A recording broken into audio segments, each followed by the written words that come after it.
Tim appraisal, pasti kalian sering dengar kata itu. Lalu siapa dia, bagaimana cara kerjanya, dan bagaimana cara menghitung tanah Anda?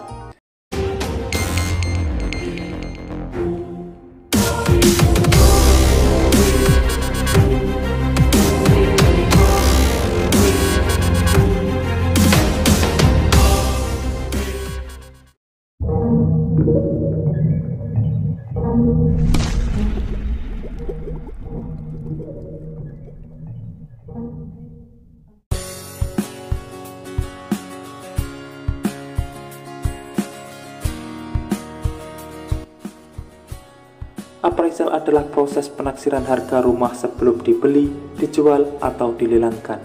Proses ini harus dilakukan oleh profesional agar harganya benar-benar sesuai dengan prinsip keadilan dan keadaan pasar di masa depan.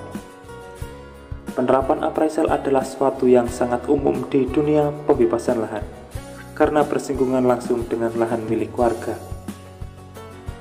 Seperti sudah disebutkan di atas, proses appraisal membutuhkan jasa profesional, dan tim appraisal itu berdiri independen dan tidak boleh dipengaruhi dari pihak manapun, sehingga penilaiannya lebih lengkap dan objektif. Setelah membahas apa itu appraisal, kali ini kita akan membahas beberapa jenis appraisal paling umum dilakukan. Adapun jenis-jenis appraisal adalah sebagai berikut. Yang pertama, appraisal bangunan. Appraisal bangunan adalah proses penaksiran harga bangunan dengan berdasarkan kualitas, usia, luas, dan nilai bangunan. Jika Anda ingin melakukan appraisal rumah, maka Anda perlu memastikan kualitas, usia, dan luas rumah terlebih dulu. Selain itu, pastikan juga perbandingan luas rumah dan tanah yang Anda miliki di sekitar rumah, karena ini juga mempengaruhi perhitungan appraisal bangunan. Yang kedua, appraisal tanah. Appraisal tanah adalah proses penaksiran harga tanah dengan atau tanpa bangunan di atasnya. Tidak seperti appraisal bangunan, jasa appraisal dapat diminta untuk tidak mempertimbangkan nilai bangunan apapun di atasnya. Pemilik tanah hanya perlu menyediakan sertifikat tanah dan rumah yang terpisah. Yang ketiga, appraisal tanah dan bangunan. Jenis terakhir appraisal adalah appraisal tanah dan bangunan, kombinasi penaksiran dari tanah dan bangunan. Appraisal tanah dan bangunan merupakan jenis appraisal paling umum karena biasanya dalam pembebasan lahan bukan hanya menerjang rumah saja, akan tetapi juga lahan warga. Meski ada ilmu taksiran, nilai appraisal adalah suatu yang tidak dapat Anda perkirakan sendiri, karena ini tergantung pada berbagai faktor. Oleh karena itu, pastikan rumah atau tanah Anda memenuhi faktor-faktor berikut sebelum diappraisal. Yang pertama, lokasi rumah strategis. Faktor pertama yang mempengaruhi appraisal adalah lokasi rumah. Semakin strategis lokasi rumah, maka harga appraisalnya pun akan semakin tinggi.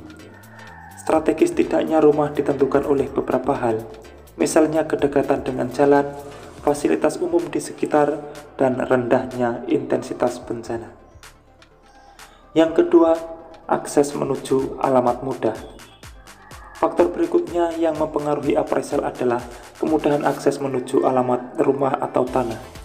Apabila akses menuju rumah atau tanah susah, maka kemungkinan taksiran harga appraisalnya akan semakin rendah. Yang ketiga, kerapian lingkungan rumah. Jika ada appraisal rumah, maka kerapian rumah dan dalam rumah akan mempengaruhi harga appraisalnya. Oleh karena itu, sebelum petugas appraisal datang ke rumah, tata lingkungan rumah dengan serapi dan secantik mungkin, karena itu juga mempengaruhi harga. Yang keempat, kelengkapan dokumen. Selain kerapian, faktor lainnya yang mempengaruhi appraisal adalah kelengkapan dokumen tanah atau bangunan. Apabila tanah atau bangunan tidak memiliki berkas kepemilikan lengkap, maka kemungkinan besar harga appraisalnya akan terjun bebas. Di samping kelengkapan, peringkat legalitas berkas tanah atau bangunan juga dapat mempengaruhi nilai appraisal. Sebagai contoh, akte jual beli umumnya punya nilai appraisal lebih rendah dibandingkan sertifikat hak milik. Yang kelima, integritas petugas appraisal. Faktor terakhir yang mempengaruhi appraisal adalah integritas analisis appraisal. Ada banyak analisis appraisal di sekitar kita, baik dari bank atau jasa independen. Sebaiknya pilih jasa appraisal dengan reputasi baik dan terbukti mampu memberikan penaksiran secara akurat. Semoga informasi ini bermanfaat dan bisa membuka wawasan Anda sekalian mengenai tim appraisal saat bekerja. Mungkin cukup sekian dari saya dan terima kasih telah menonton. Saya pamit undur diri dan wassalamualaikum warahmatullahi wabarakatuh. Sampai bertemu di kabar menarik selanjutnya.